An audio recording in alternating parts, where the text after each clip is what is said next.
جمعہ کے دن کی 7 خصوصیات۔ اسی دن جنت میں رب تعالیٰ کا دیدار ہوگا۔ اسی دن قیامت قائم ہوگی۔ اسی دن دین اسلام مکمل ہوگا۔ اسی دن جہنم بھڑکایا نہیں جاتا۔ اسی دن جہنم کے دروازے کھولے نہیں جاتے۔ اسی دن نئے کپڑے پہننا مستحب ہے۔ اسی دن نکاح کرنا مستحب ہے۔ ارشاد نبوی صلی اللہ علیہ وآلہ وسلم: جس نے رمضان کے روزے کو فرض سمجھ کر ثواب کی امید سے رکھا وہ بخشا گیا۔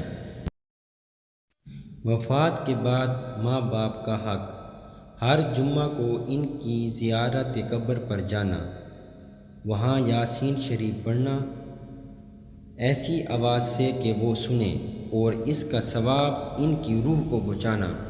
راہ میں جب کبھی ان کی قبر آئے بے سلام و فاتح نہ گزرنا۔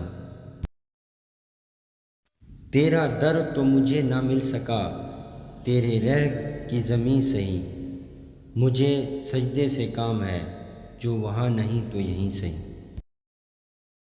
اے تمام جہانوں کے بادشاہ، میں تجھ سے تیری رحمت کا سوال کرتا ہوں۔ اے اللہ، اس دنیا میں جتنے بھی مجبور لوگ ہیں جو تیرے سوا اپنی مجبوری کسی کو نہیں بتا سکتے، تو ان لوگوں کی مشکلات حل فرما۔